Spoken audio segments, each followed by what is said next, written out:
Our next partner has a product I use literally every day. I started taking AG1 because I have a hard time sleeping at night. So what is the stuff?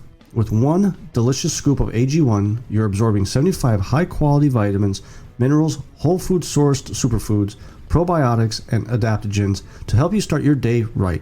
This special blend of ingredients helps support better sleep quality and recovery. It's one thing you can do every single day and costs you less than $3 a day.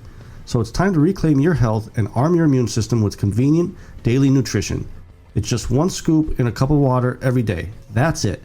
To make it easy, Athletic Greens is going to give you a free 1-year supply of immune-supporting vitamin D and 5 free travel packs with your first purchase.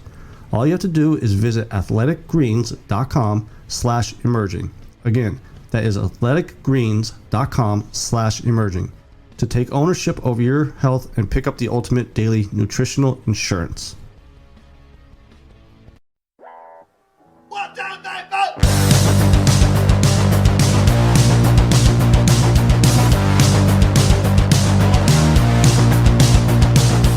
You heard the rest. Now here's the best. Stay Tuned Sports Podcast. And hello there, all you Stay Tuners. Welcome back to another episode of Stay Tuned Sports. It's your good friend Jimbo here, back with the Kinger.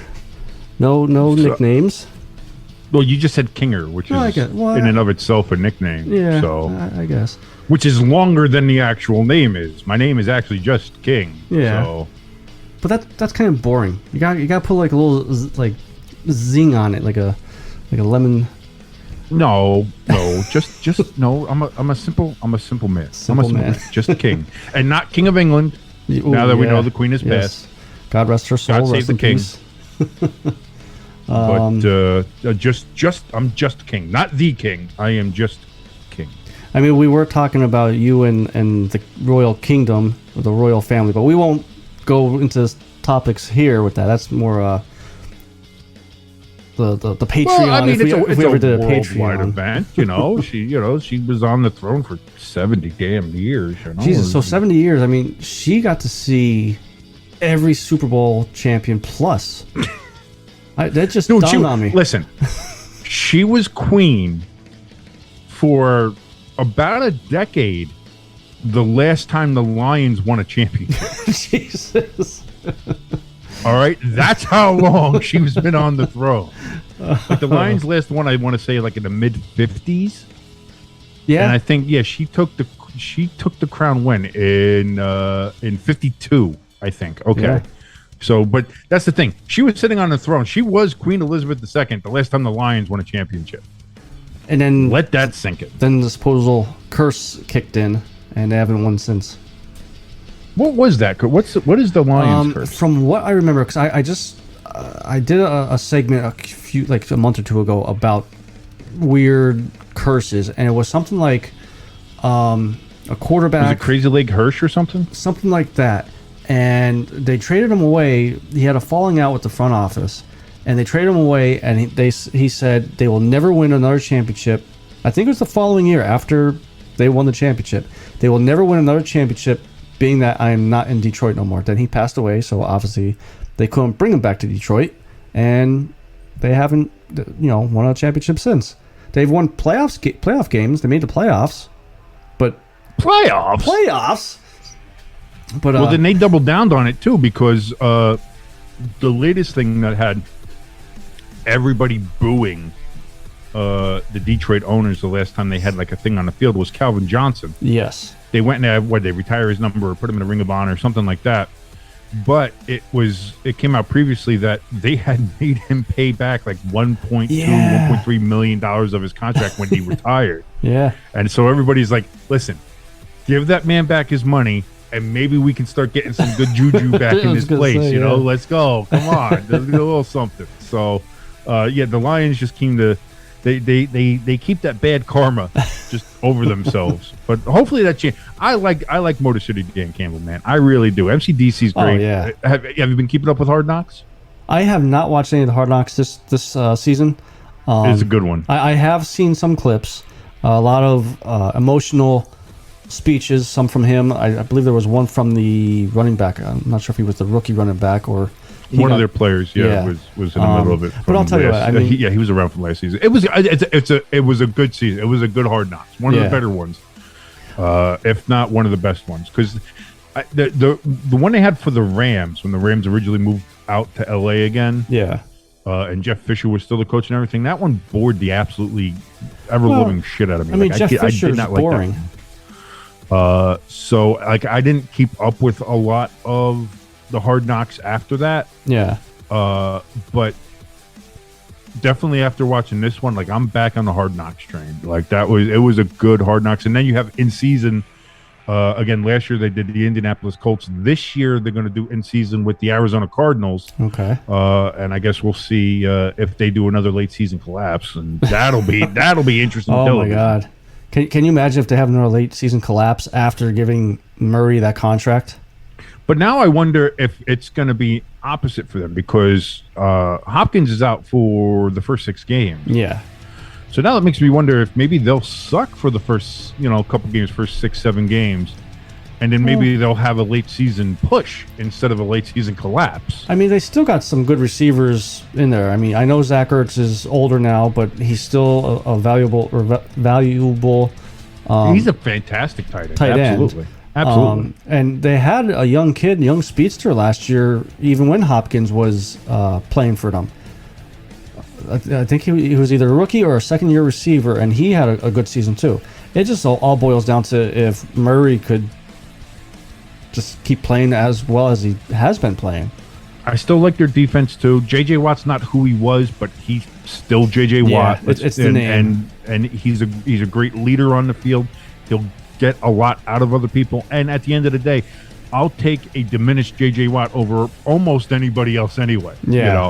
So like there's not too many people even right now that's better than him. His brother Aaron Donald, obviously, but outside of that, there's a couple other guys, but J.J. Watt is still J.J. fucking Watt. So it is what it is. So I still like the Cardinals in a sense, but I'll tell you what, man, I'm just excited. We're here. Yeah. We made it, man. We made it. It's football season. And we of course, did it. Me and you already started our little back and forth bashing of each other with the Eagles. Yeah, fuck these.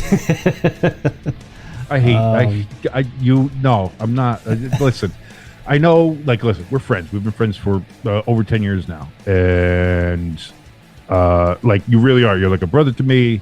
And all that stuff. I was in your wedding as a groomsman and all that kind of stuff. But man, fuck the Eagles. I can't. I can't be happy. I can't. They won the Super Bowl a couple of years ago, and every part of me is like, you should be happy for Jimbo, be happy for your dad, be happy for all that kind of stuff. I couldn't bring myself to do it. I just was like, nah, fuck you. I don't care. I was miserable. That was the worst football offseason ever. Didn't I call you at 1:00 that morning or something and smashed out of my mind? You called me immediately after the final whistle, and then you and your father, very intoxicated, started just singing "Fly Eagles Fly" repeatedly for a good 5 minutes. On FaceTime, on the phone, from the bar. Yes, that happened. And I do remember, too, I called the wife. She had work the next morning, which I think it was the game probably got over about 10, 11 o'clock, so it was midnight, and I called her, and she's like, are you in jail? And I'm like, no, but the Eagles won the Super Bowl. She's like, I have work. I will talk to you tomorrow, and hung up on me. And I'm like, I looked at that, and I'm like, I may be drunk, but I don't care. That was, of course, the infamous night where you had the people eating horse shit on the streets of Philadelphia. Oh yeah, sliding down the poles. Well, because they greased up the poles because they said, "Oh, we're going to try to make sure that nobody climbs the poles if there is anything." They it's Philadelphia. They were climbing those poles anyway. Yeah, that was the grease is not going to stop these people. If there's a will, there's a way. If there's a will to do something absolutely fucking stupid, there's a way to do it in Philadelphia, and they did. So I mean, That was the thing. It was always like, man, if Philadelphia ever wins a Super Bowl, I wonder what that city's going to look like. And I'll tell you what, it didn't disappoint. It was kind of everything you thought it would be. I'm surprised it was still standing. I really thought there'd be fires out there, bonfires. There was a couple of fires, couple of broken windows, broken into shops. Like I said, the shit eating was happening. I mean, you guys literally had a shit eating grin from winning the Super Bowl. And all of that. So hey, you know, it's still one of the darkest days in the history of football for me. Still bad, but here we go. We start anew. Saturday, towards the end of Saturday night, was kind of I would say dark for us, me and you, with the Notre Dame loss there. But it did get better Sunday night with the LSU game. Absolutely. Well, that's the thing. I'm an advocate of there's no such thing as good losses. There's no such thing as pure victory. Like, listen, if you lost, you lost. You know, you can't be like, oh, we lost, but man, we gave it our college try, the good old college try. Yeah. So I was, I was miserable, even though Notre Dame did not get blown out. No. And they were leading that game well into the third quarter. It's their offense was unable to move. Their defense was fantastic. Yeah. The Notre Dame defense is going to be something this year. If they can work the kinks out of the offense, they still have a shot, outside shot, but I think they still have a shot at the playoffs, depending on how things shake out, how things fall out, everything like that. But I'll tell you what, man. When you talk about family, when you want to talk about leaving Notre Dame and you got to go and be with your family, there was nothing better in this world than seeing.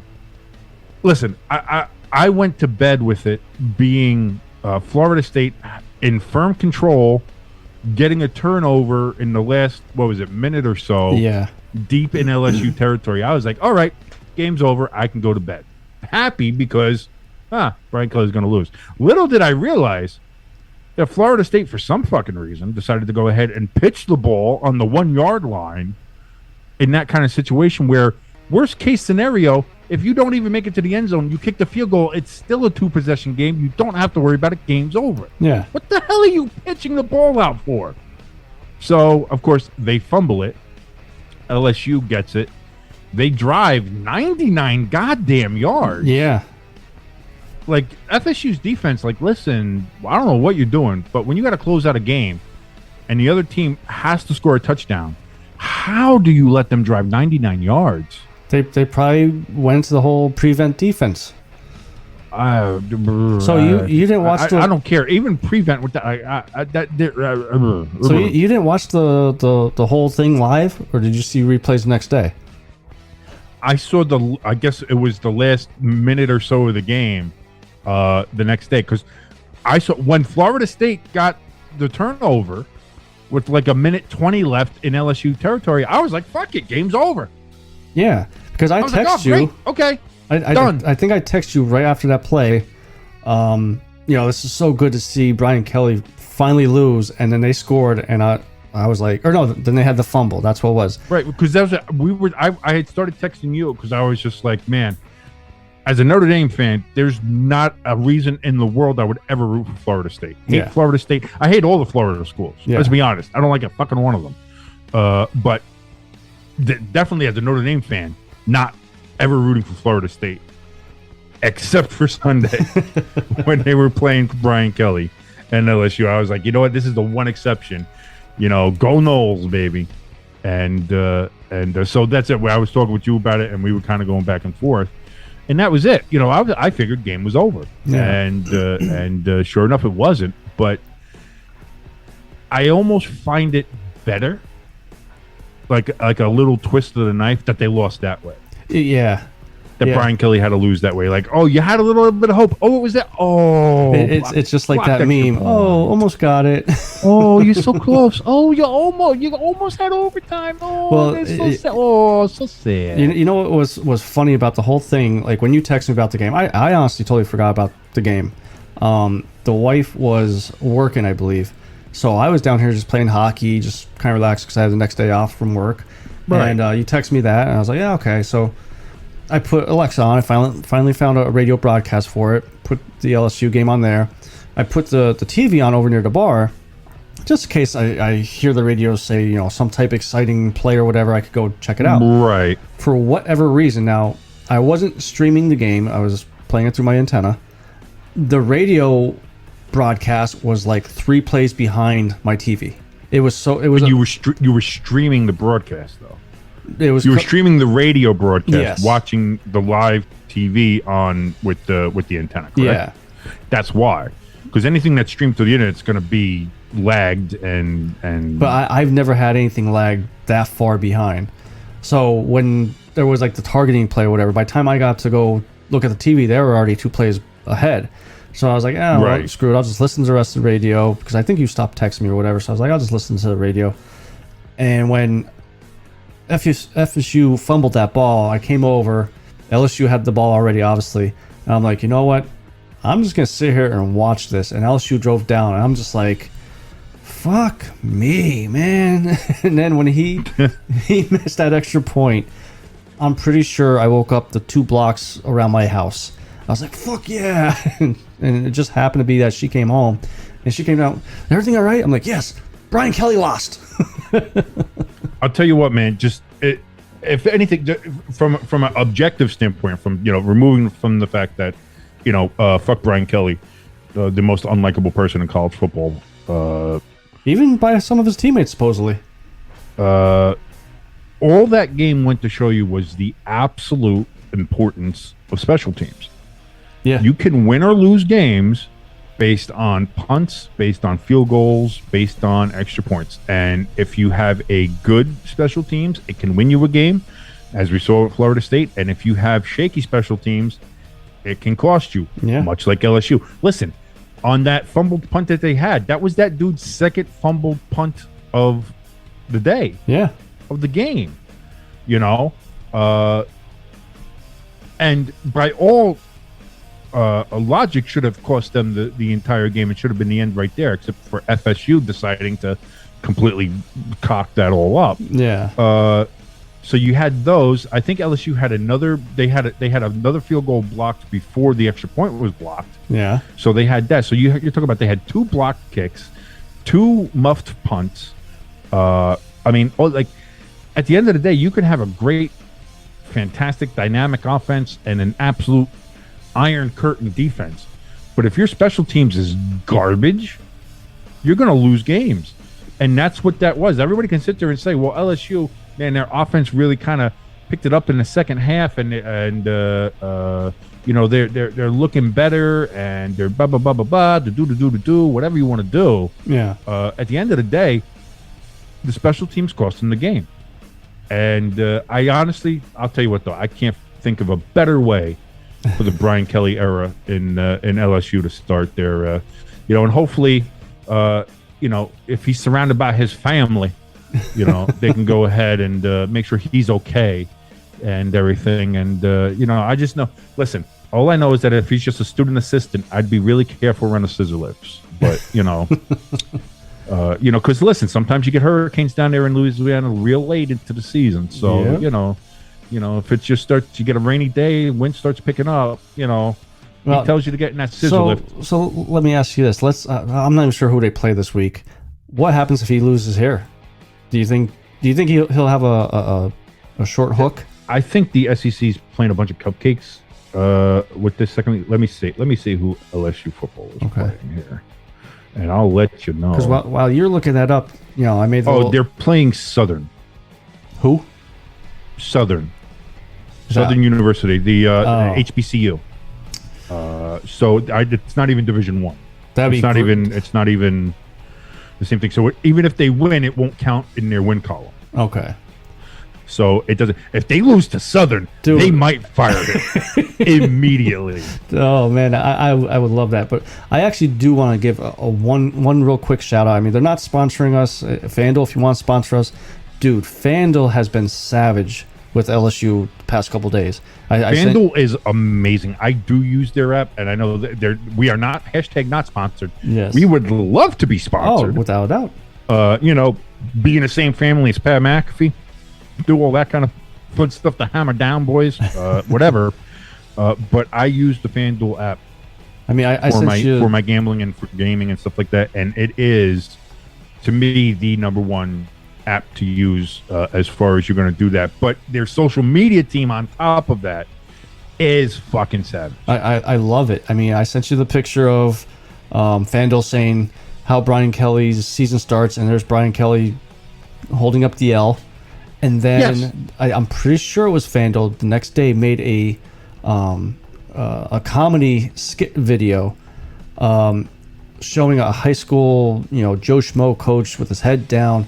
Do you want to coach like Brian Kelly, somewhere along those lines? Come to Coach Kelly camp. And it shows all you got to do is kill a kid. Jesus Christ. Well, there goes the show. I guess nice talking to you guys. What? No. What is factually wrong about what I said? Nothing. Absolutely nothing. Who did he kill? And listen, we're at fault too. I'm not going to lie. We're at fault too, being Notre Dame fans. We kind of turned a blind eye to the fact that he killed a fucking kid. But right. Yeah. He did kill a kid. All right? That's right. Let's be honest with each other. Now that he's not with Notre Dame, we can kind of express ourselves a little bit more freely. We kicked that door open. At the end of the day, he killed a kid. So. Oh boy. But anyways, I don't know how to freak to get out of this one. So day one, learn how to call defenses, and day two, learn how to call offenses. And it shows the high school coach going through the book of what they give him in the beginning. Goes, assistant coach, there's no special teams here. And assistant coach goes, special teams. Oh, special teams. Psst, nerd. And he walked away. But I'm going to be honest with you. Yes, that's a meme. Yes, FanDuel savage. But watching that game, did you not kind of get the feeling that Brian Kelly did put all the emphasis on the offense and defense and spent zero fucking time with special teams? Yeah, because he probably wants to go. It feels like that. Just watching the game, it felt like that. He probably wants to go toe-to-toe, point for point with Alabama and all the higher ranked teams because, they put up points. And that's fine, but I'll tell you what, though. At the end of the day, again, it's always the little things. It's always the third downs, the third and shorts that you don't convert. It's always the punts that you muff, or the punts that you shank off your foot and get bad yardage on, or missed field goals, or blocked field goals. It's always those little things. You could have the most dynamic offense. Somebody brought up a stat, and it was in the wake of this that made sense. I think it was 2007 or 2008, somewhere in the late 2000s. The San Diego Chargers had the most prolific offense in the NFL. Yardage-wise, pass yardage, touchdowns, they were just slinging it all over. Yeah. And they still had the defense there where you had Merriweather on there. Okay. You had their defense was rock solid. Great defense. Ranked, both their offense and defense were ranked in the top 5. And they ended up with a 9-7 record and missed the playoffs because their special teams was fucking atrocious. They couldn't punt the ball. They couldn't make field goals. They dropped punts. They had turnovers. They were atrocious, and they lost games because of it. And you had one of the most talented offenses and one of the most talented defenses in the NFL in that time period, and they didn't even make the playoffs because of special teams. Well, I mean, how many games have you seen that, for example, let's just use Giants-Eagles. Eagles, not good special teams. We kick it off to you guys run it back 60 yards and tackle you on the 20. Well, now you're setting your defense up for just terrible, and that's the point, right? Is that even if the defense stops them to 3 points, that's fine, but that's 3 points that they shouldn't have had. And where you're wearing the defense down too when you offensively you're stuck back in the end zone. If you fumble a kickoff, or if you don't get a good return on a kickoff, or if you shank a punt, you're putting your defense in a bad spot. If you don't get good returns, you're putting your offense in a bad spot. If you do all those little things, so they had the yardage, they had touchdowns, they had stuff like that. But overall, those little things added up, and at the end of the day, you missed the playoffs. And I think that's one of those things where nobody really notices special teams until you fuck up. Yeah. Everybody's like, oh, special teams is nothing. Oh, who cares? It's special teams. Oh, they're punting it. Oh, they're kicking it. Who cares? They should go to a commercial. Nobody needs to watch this. Blah, blah, blah. Nah, you do. Special teams are, listen, it's a third of the game. Yeah. It is. Yeah. And that LSU game showed it to you. If you want to go back to that Chargers example I just told you about, that shows you. You can go back and look at almost anything. If you don't do the little things right, if you don't have the special teams right, you're gonna, no matter how talented you are on offense, no matter how stingy you are on defense, you're gonna lose games. Yeah. And that's it. LSU, they lost the game by 1 point. Why? Because they missed a field goal, they missed 2 extra points, and they had 2 fumbles on the punts. On punts. Yeah. That lost you the game. And so that's my little rant on that. Just to let that be known, it's like, yeah, special teams can win you games and it can lose you games. So, kind of circle back to Notre Dame here, with us losing, by what was it, by 10? I think we lost. Right? 11. We lost by 11. 21. Did you happen to see any comments in Notre Dame fan groups or anything like that from Notre Dame fans what we need to do? What I got from most of the Notre Dame fan response on social media that I saw, whether on Twitter, Facebook, Instagram, whatever, what have you, which you can follow us on there as well at ST Sports Podcast, as well as TikTok. See, yeah, again, same thing at ST Sports Podcast. See, it's branding. What I saw mostly was there was actually a lot of positive from it, because I guess we didn't get blown out by 17.5 points. Whatever. Yeah. But also just that the offense needs work. See, a lot of the responses I was seeing and I was surprised, and I'm happy that no one was calling for Freeman's head. I thought for sure he'd lose one game and that's it. Let's get him out of there. Absolutely not, because that defense was the fact that Notre Dame went to the horseshoe at night to open up the season against a national championship favorite and was leading for a majority of the game and held this high-powered offense to 7 points for the majority of the game. And it was only at the end when, again, the offense couldn't get anything going. The defense got worn down because they were on the field forever. Yeah. That was the thing. I think that's what eventually happened, is that with the offense not being able to get any kind of momentum, 3 and out, you're putting your defense out there against this track meet of a team. Eventually, it was going to wear down, and sure enough, it did. But that defense, which is Marcus's bread and butter, was top notch. They did their job. They did. So I'll give them that credit.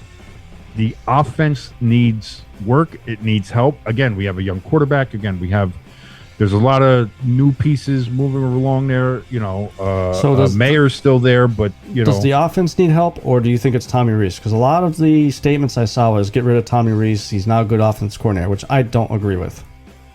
I think he's a decent coordinator. We've seen it the past couple of years. I'm not willing to say based on one game that with this opening game that he's the reason why. Yeah. Again, just looking at what happened, the running game couldn't get going. And that worried me, because I really passes weren't hitting. Like, again, our quarterback seemed to be. I don't want to say like the moment was too big. Yeah. But or maybe he's just too green, or whatever the case is. Just like, again, there was nothing clicking on there. Now, if that comes down to either the offensive coordinator for preparation, if that comes down to the head coach for preparation, or if that comes down to the players of just not being prepared or not being ready, or the moment getting too big for them, the lights got too bright, whatever the case is, if they can work on that, if the offense, if we see improvement in the offense as the season progresses, I'm not going to be asking for anybody's head, but there has to be improvement immediately. There has to be improvement as these games move on. Yeah, because Notre Dame cannot lose another game and still think that they're going to get to the playoffs. They cannot. Oh yeah, no. If they lose, still might not get in there even if they win out. If they lose another game, I'll guarantee they're not making the playoffs. They'll make it as a one team loss. We've seen it the past couple of years. I know me and you kind of argued a little bit Saturday. I believe on Twitter Live or whatever we called after we figured out the bugs. But I knew they weren't going to drop out of top 10. It had nothing to do with it being a quote unquote good loss. It just seems, and I know I'm going to set you off by saying this, it seems like they would like to see us in the playoffs. If we don't make it, no big deal. They don't care. It's not like they want us in the playoffs. They would like to see us in the playoffs. So I think they're going to try to keep us up there as much as they can. There's two schools of thought of that. One is financially, I think they would love to have Notre Dame in the playoffs because Notre Dame has such a nationwide fan base that having Notre Dame in anything means money. Yeah. Listen, as much as anybody wants to say, well, Alabama's number one team, fine, you're great. Yeah, Penn State's got a big fan base. Michigan's got a big fan base.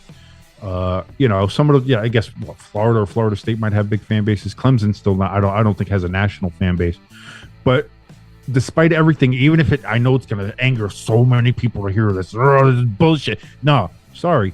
Notre Dame is the biggest college football brand in the nation. Still, it is. Yeah. Even though, won nothing in 40 fucking years. They're not going to be like the Tide Roll. I get it. No, Notre Dame hasn't won a championship since 1988. I understand that. Everybody else understands that. But what a lot of these other people don't seem to understand is Notre Dame has such an entrenched fan base and such an entrenched national coverage simply because of the fact they've had a national TV deal either with NBC or ABC for however long they've had it now. I mean, they've been with NBC for, I want to say, close to 30 years. Yeah. They started, I think, in like 90, 91 with NBC, and before that, they were on other stations. But Notre Dame has been always nationally televised. Yeah. So they've always had that. Now, recently, some of these other teams, are thanks to ESPN, thanks to all these other big TV deals that are happening, get national coverage as well. Obviously, Alabama, Clemson, Michigan, Ohio State, all that. But none of them are nearly as big as Notre Dame. So Notre Dame still has that financial draw that I could see people being like, yeah, let's see if we can get Notre Dame in there, if they're good enough, if they meet the requirements, if they're, don't have a loss. And I know they look at things like the Ohio State loss will be seen to the CFP committee as a good loss. Yeah. Even though I don't see it that way, they will. But again, there has to be improvement on the offense as the season goes on, because that's the thing. Notre Dame is not a bad team. No, they're not. So we'll see what happens, but they have to improve. If they don't, then I think it's time to start looking at maybe getting rid of Tommy Rees, maybe looking at other things to do. Maybe not in this season. It's kind of hard to fire an offensive coordinator in the middle of the season, anything like that, especially with if everything's already lost, you might as well just like, all right, let's run it out and see what happens. Yeah. But again, there's a lot of season to go still, and we'll see if USC does well. That game will mean something. That's true. So we only have we got USC, and I think we only have one other ranked team, don't we? Currently ranked, I think. I don't know. Yeah. But that's what I mean. Notre Dame, the rest of Notre Dame's schedule is not favorable for like making up ground. Yeah. For that. So for Notre Dame to really do anything, like we would have to seriously start blowing out teams. And I don't know if we have the offense to do that. I mean, I think this weekend we'll show. We got Marshall, I believe. Yeah, no, let's beat up on Marshall. But that's the thing. We have to beat up on Marshall. Yeah, we have to. 20, 30 anything less than like a 17-point victory. Yeah. Is going to seem bad. And for me, it has to be from the get-go. It can't be the last 10 minutes of the fourth quarter. It can't be the Toledo game. Yeah. It can't be Toledo. If we have a Toledo game, we're dead in the water. Yeah. Notre Dame's dead in the water. It cannot do that. So the other thing that happened, what was it, Friday or Saturday, about the college football playoffs? Expansion, baby. Yeah. I'm jacked. I'm ready for this. Let's go. Get it done now. Do it this season. Why the fuck are we waiting until 2024 or 2026? Screw that. Do it now. You're wrong. No, I'm not. I've held my comments in for almost a week now because I wanted to save it for the show. Jimbo. Jimbo. You don't know what you're talking about. You don't know what you're talking about. I gotta get him to say that one time and just get a sound bite of it. We need that kind of a sound drop. We do need that. I'm not against the expansion. I do believe they did need to expand how many teams come in. I was okay with 8 teams. They're going to do what, 12, right? 12 teams are getting it. 12 to me is too many because now you're going to be looking at 2 lost teams who got blown out by Ohio State, by Notre Dame. Well, hopefully Notre Dame. And it's just not going to I don't think it's going to make good games, like entertaining games. I do. I absolutely do. And not only that, but here's the thing. It gives a chance. Because right now, the problem with college football playoffs right now is it's the same fucking teams every year. It's Alabama, and that's why Clemson, I was okay with Ohio State, expanding and it. Either Oklahoma or Notre Dame or Oregon, not this year. Yeah. Georgia. It's always like 2 SEC teams, maybe 2 Big Ten teams, or a Big Ten team and another team, or 2 Big Ten teams, an SEC team, and a Big 12 or a Pac-12 team, or something like that. It's always the same, and it's always ends up with either fucking Alabama or Clemson in the end, or both of them, or Ohio State. And it's just there's no competition. There's no people are tired. People are bored.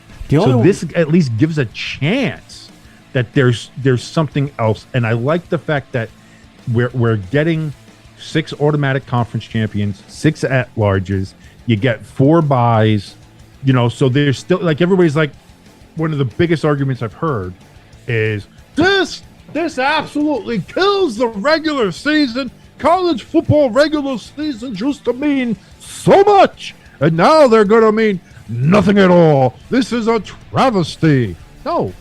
If anything, now you're going to have teams that are still playing their asses off because you don't want to play that extra game. You want to get that bye. Yeah. In order to get there. So you're going to have probably the SEC champ and the Big Ten champ are most likely going to be getting 2 of those byes. And then it's like, who else? Then it's like, okay, maybe it's Oklahoma. Maybe, or not because they're moving to the SEC, but whoever is in the Big 12 at the time, or the Pac-12. But the other great thing about that is, baby, we're going to be able to get the MAC in there. We're getting Mountain West, Yeah. Like we're going to be getting these teams. You get a variety of these teams, and they don't have to play the big ones immediately. So it allows still for competitive games to happen. You're going to have number 5 versus number 12, and number 6 versus number 11, and those kind of things. So you still have those matchups, chances for upsets, chances for Cinderella stories, and then you get to those games. Now, again, when you get down to the final 4 games, that we have 8 teams left, you have 4 games, where you get down to the final 4 and you get to 2 games. Is it still going to be Alabama and Ohio State and Oklahoma and or whoever? Yeah, maybe it may be, but at least at that point you're like, listen, they weren't just handed it or put in there into it because they're the SEC or they're the Big Ten. They actually had to win 2 games to get to the championship. You have to win the games to get there. It's not just, you're placed in the top 4. You have to play another team and blow out Oklahoma or blow out. Like, I think the first playoff, Ohio State got blown out 38-0 or whatever it was. Yeah. Like, so there's that opportunity there. Granted, it's also a chance to make a lot more money. Well, yeah, I mean that's the reason why they're doing it. The main reason I think they're doing it. But here's the thing: is there's so much money in college football now, especially with the NILs with the players. Listen, any idea that anybody still has of college football being a not professional sport. Sorry. Well, first of all, college football's been a professional sport for a long goddamn time. Yeah. All right. These kids have been getting paid for a long time, whether you like it or not. That's what's been happening. As an ambulance runs by the house, I don't know if you can even hear that. Oh, there it is. I can hear. Yep. Yeah, no, that's fantastic. The Queen's already dead, guys. You're not helping. I was gonna say the Queen's going past your house. Listen, you're not gonna make it. You're not gonna get there in time.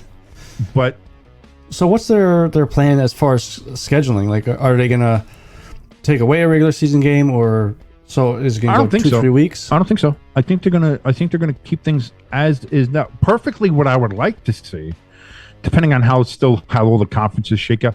The other thing with this too is this probably saves a couple conferences. This probably saves the Pac-12, and this probably saves the Big 12. Yeah, because without the playoffs expanding, without having that automatic bid into the playoffs now, if you win the conference, those conferences are going to go away because everybody was going to look how to get to the Big 10 or how to get to the SEC. Now, if we win the conference, we're in the playoffs.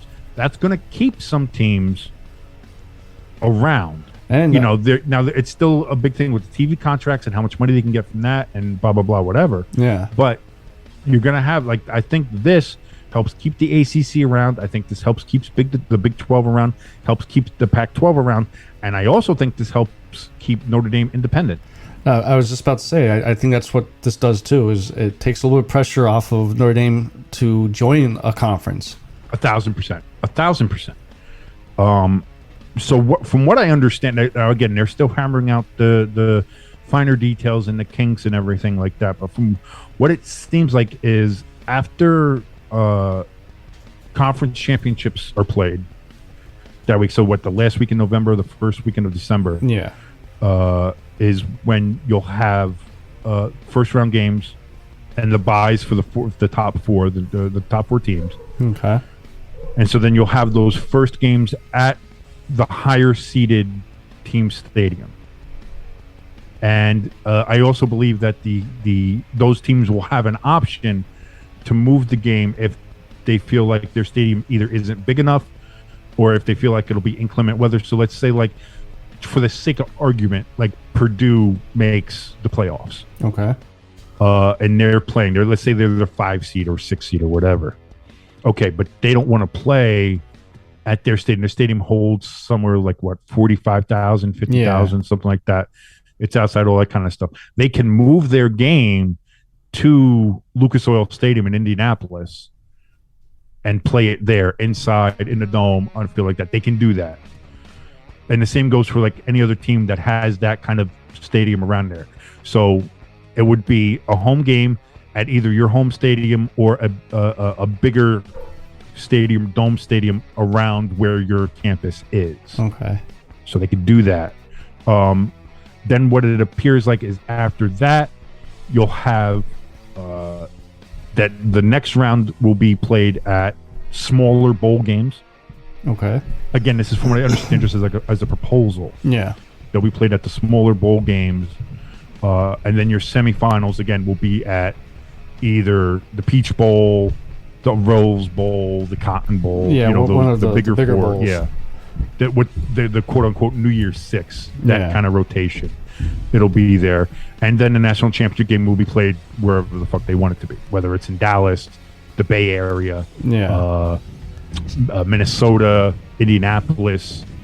If they build that new Chicago Bears stadium at Arlington Park, that place outside Chicago, they'll probably do that. You know, so I mean, after you text me about it and we kind of argued a little bit, there's really only one way I'd probably be okay with 12 teams. Like, you know, not to kind of take a step back here, but and we talked about it, you know, a week or two ago. If they do super conferences, you know, SEC and a Big Ten, and that's it, then I'd be okay with it, because you like how we talked about it. It's AFC versus NFC. You know, the top 8 teams for NFC go into the playoffs. So kind of be the same thing here. But I just don't like. I think that's where things were going, and they tried to stop that, because that's a lot of people were upset with that, having it be basically a college AFC and NFC. and then having all of these teams just bail and try to go to these two super conferences. So I think with this puts a halt to that. Yeah. Whether it still happens or not, whether, it might, but what this does is that kind of puts a cork in it for now. So I wonder, and that's going to allow other teams and other conferences to kind of breathe for a second and see what they can work out here.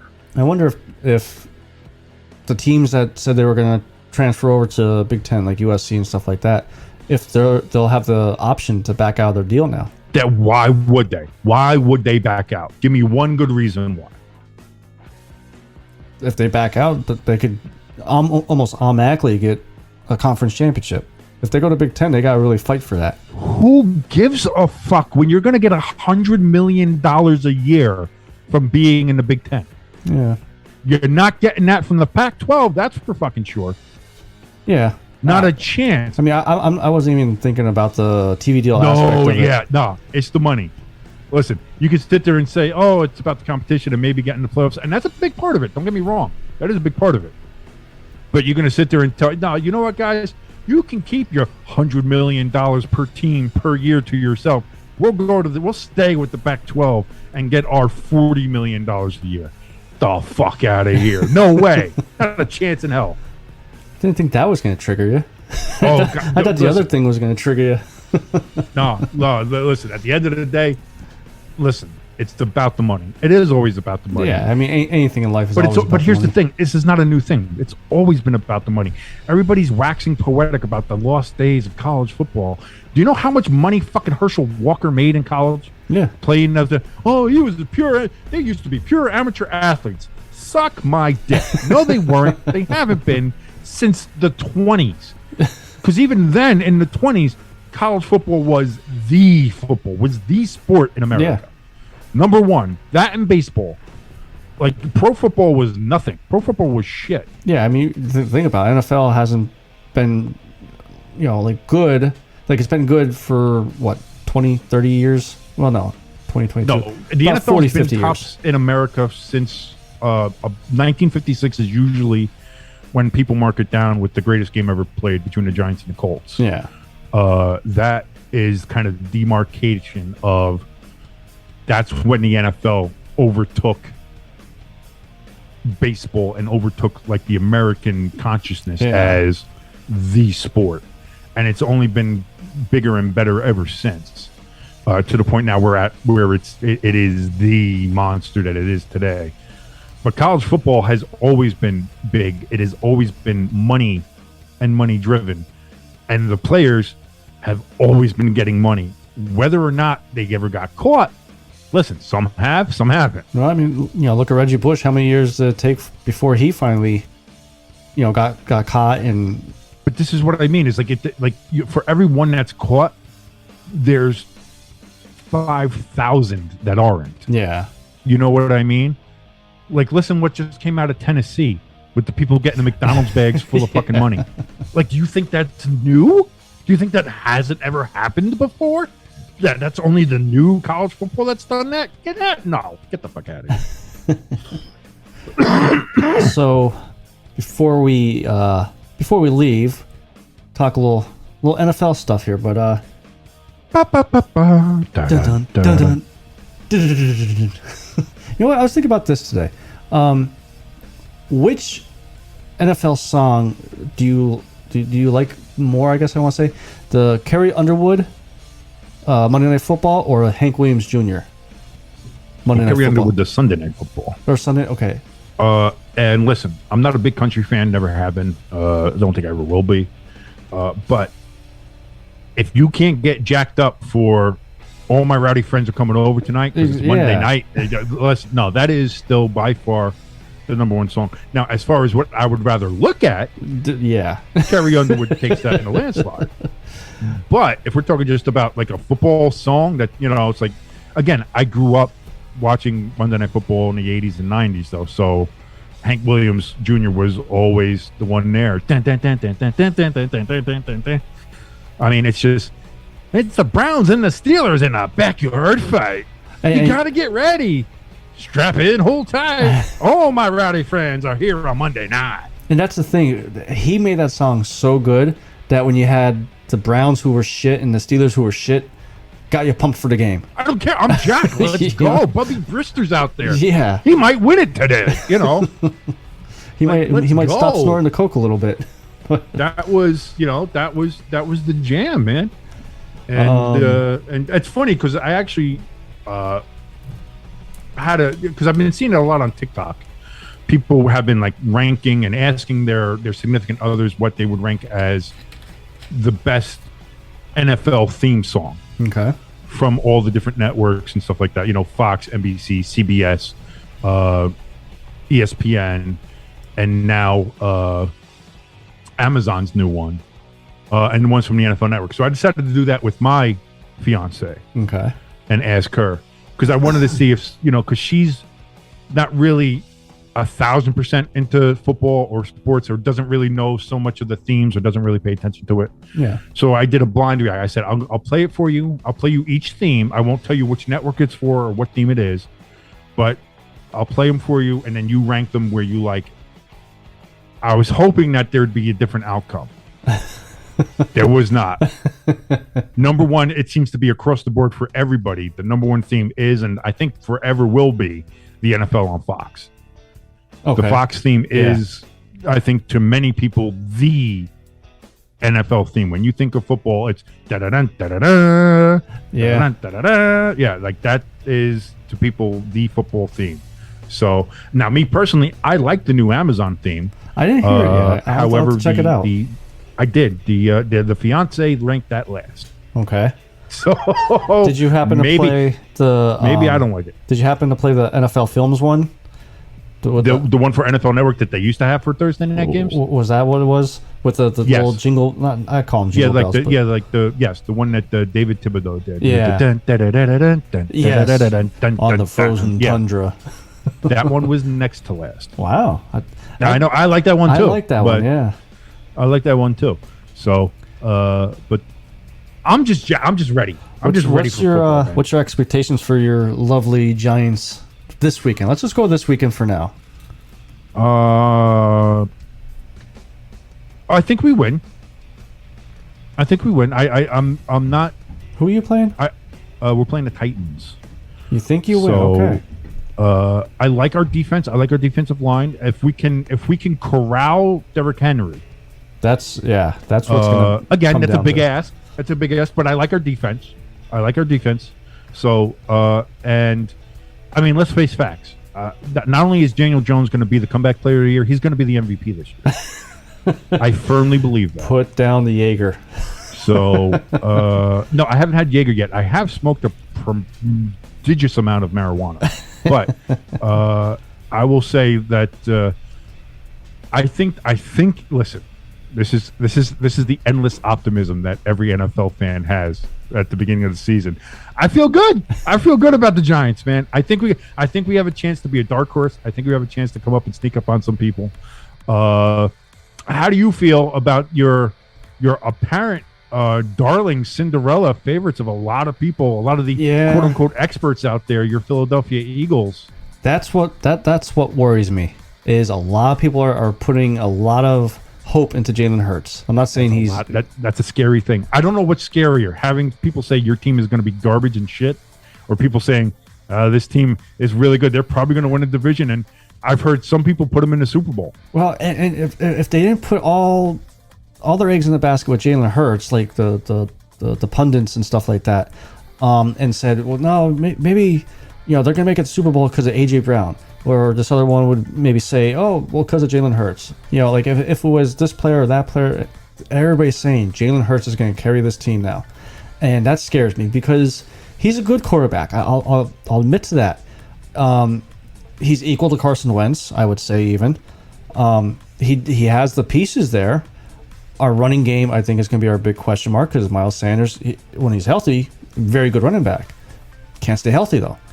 Defensively, I'm excited about Jordan Davis, our D tackle that we drafted this year. That dude, is a huge. fucking beast. I seen a picture, in the off season. Him standing next to Fletcher Cox, who I believe is like 6'8", 310 pounds. He made Fletcher Cox look like me standing next to you.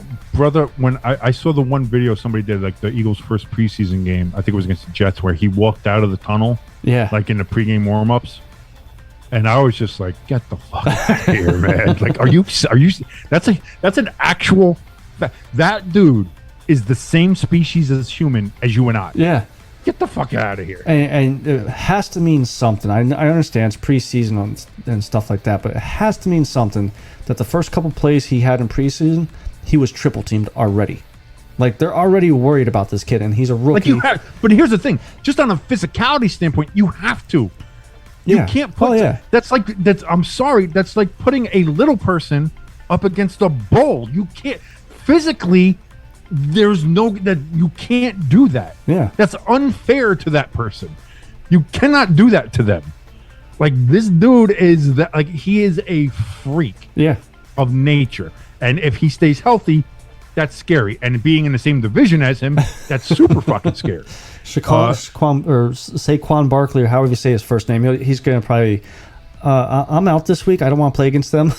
I don't know about that. No, because listen, Saquon's got them legs. Like, so I don't know. That's gonna be an interesting, unstoppable force versus immovable object kind of matchup, which I'm gonna be kind of interested to see how that plays out when we play. We're playing late in the season, by the way. Yeah, I think both games for the Giants and Eagles. I was gonna say, I think that's what we did last year or the year before. It was like we played you, then we played Dallas, then we played you again.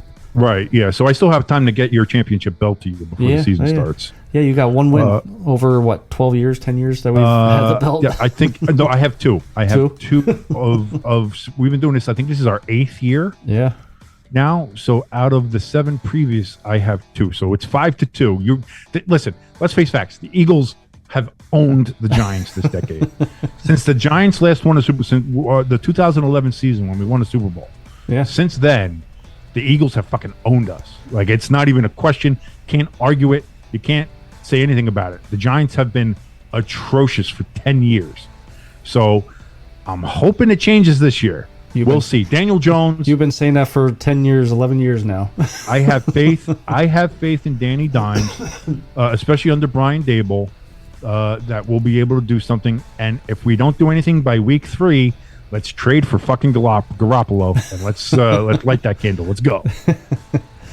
All right, so before we go, we're actually going to bring back a segment that I've been doing the past, I believe, 2, maybe 3 seasons.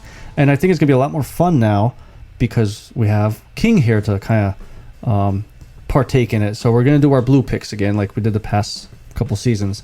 And this season, the blue picks will be sponsored by Dubby energy drinks. If you guys watched last Saturday, I did actually a live taste testing of it. It's nothing like your 5-hour energy drinks. It actually tastes really well. I already had 2-3 glasses of it this past week. And funny part, before I tasted it, I was getting some information about it, and they said it really helps you focus and get in the zone, quote unquote.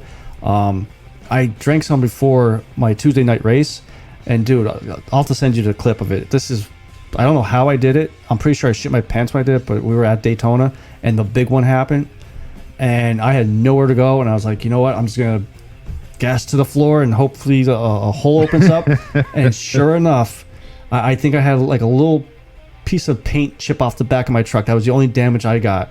Got called up into the booth and everything. They're like, so what did you see? I said, I don't know, hold on, I'm still checking my pants.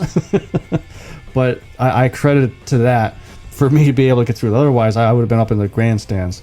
But a little ad read here, kind of Dubby. There's no sugar in it. Even when you look on the, which is good for me because I'm a diabetic. Which so I was happy for you because we actually I didn't try the shot yet. We got the peach. It's called Beach and Peach is their one flavor. They have like 6 different flavors. And we got Dragonade. I've been drinking the Dragonade. It's like a strawberry pink lemonade. It's really good.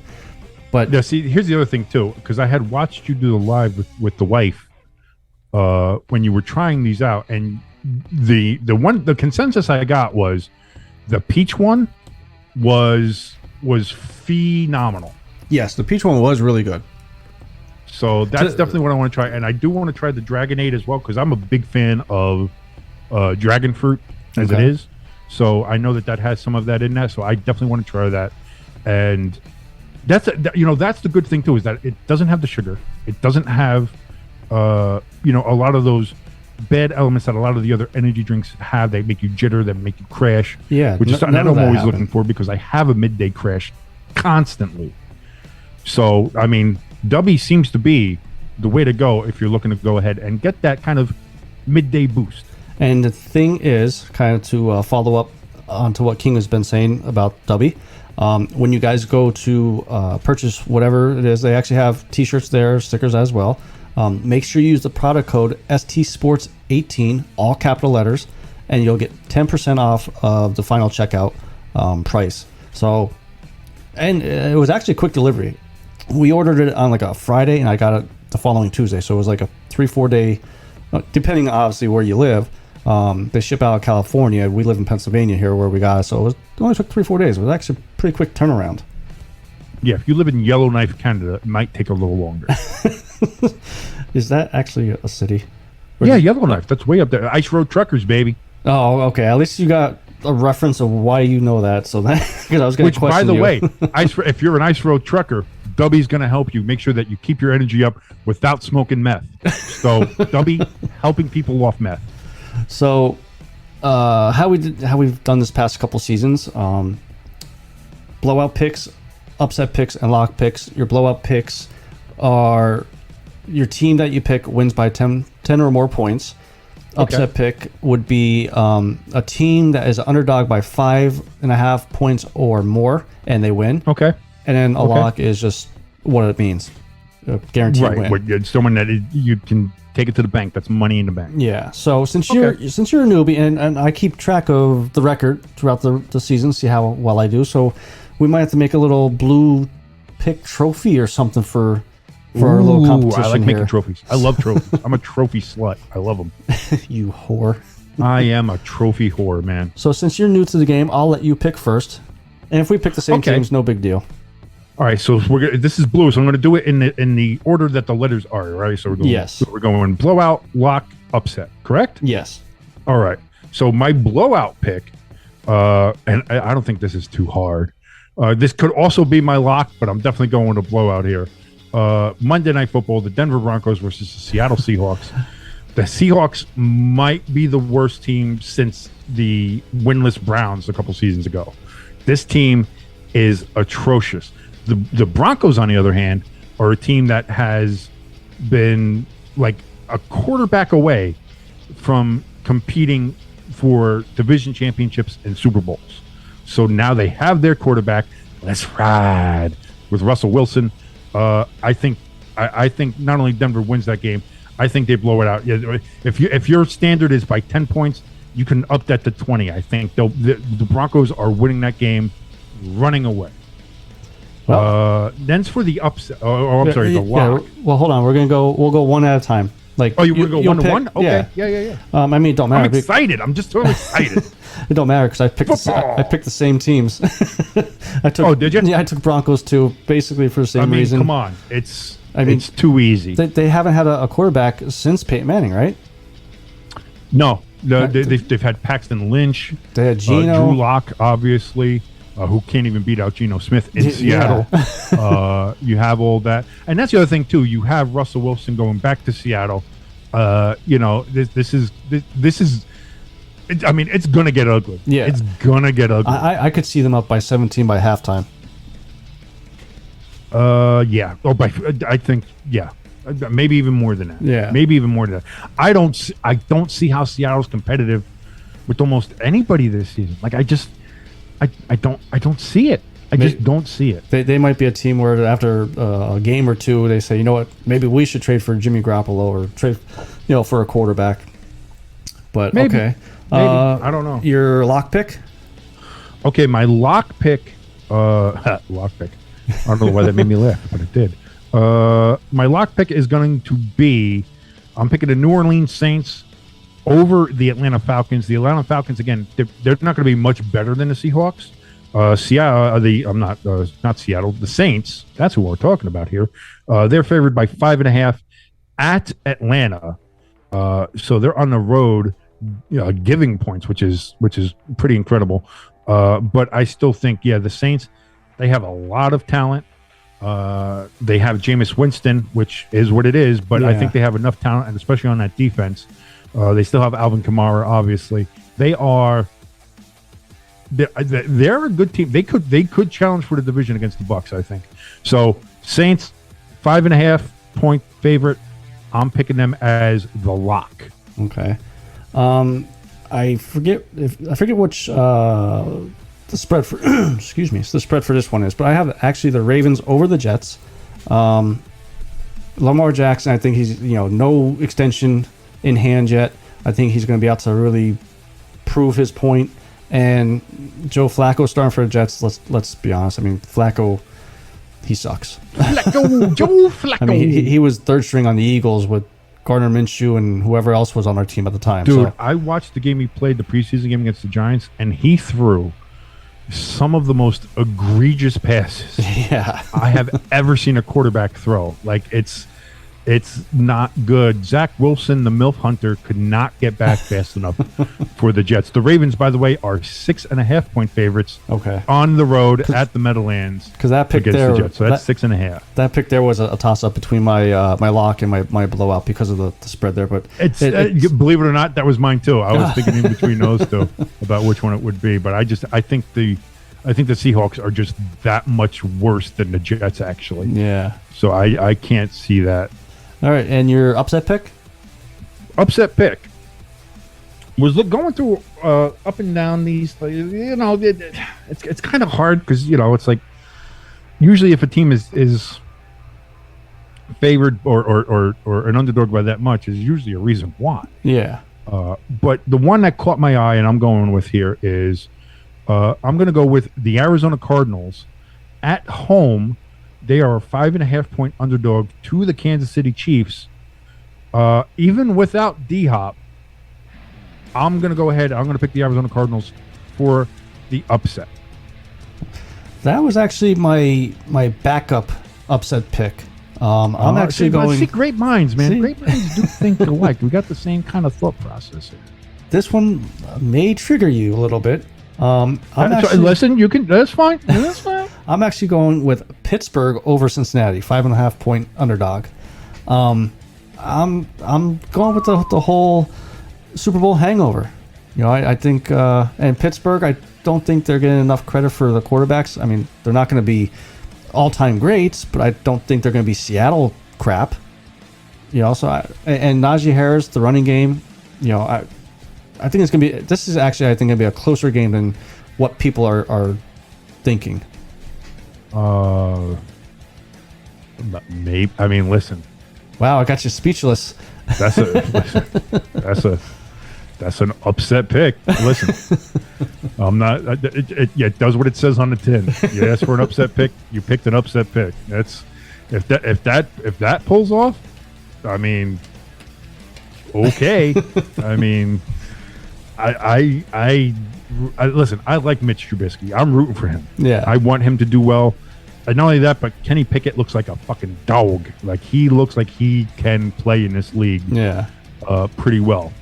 And that Steelers defense is still phenomenal. No matter what the offense is or how it's going to be, TJ Watt and that Pittsburgh defense they're coming to play. Yeah. So there's that. I think, but there's something like you're going on a limb and saying that they'll have a hangover or something like that. I don't see Joey Burrow as that. And again, listen, anything can happen. But I'll tell you what, if that upset happens, that out upsets my upset by a lot. So if both happens, I'll give you, like, if we tie for the week on our blue picks, and both our upsets hit, I will give you the win for the week. Okay. If the Steelers, listen, if I beat you on all the picks except for the upset pick, if that's the only game you win, I'll give you the week. I will put that out there. That's Well, a hell. hey. I mean, that's a hell of an upset pick. It's man. it's recorded now, so no going back from it. That's a big one. That's a big one. That's a big one. So that is our blue picks presented by Dubby. Make sure you head over to their website, look at their products. Make sure you guys use the product code STSports18, all capital letters, to get 10% off of your final order. Get some stickers. I'm a sucker for stickers. I'm half tempted to get some and just stick them all over the place. Just plaster them all over the place. You have a home bar now. Throw them on the bar. You know? Well, I wasn't thinking about there. Never mind. That's for a Patreon part. Oh God! Can we end the show? End the show. Make sure you guys head over to staytunesports.net so you can follow all of our social media accounts. Merch tab up there. I actually do have. I think I have the W website on our website too. Just click that. I'll take you right to W too. So nice having you back here, King. Football's back. Football.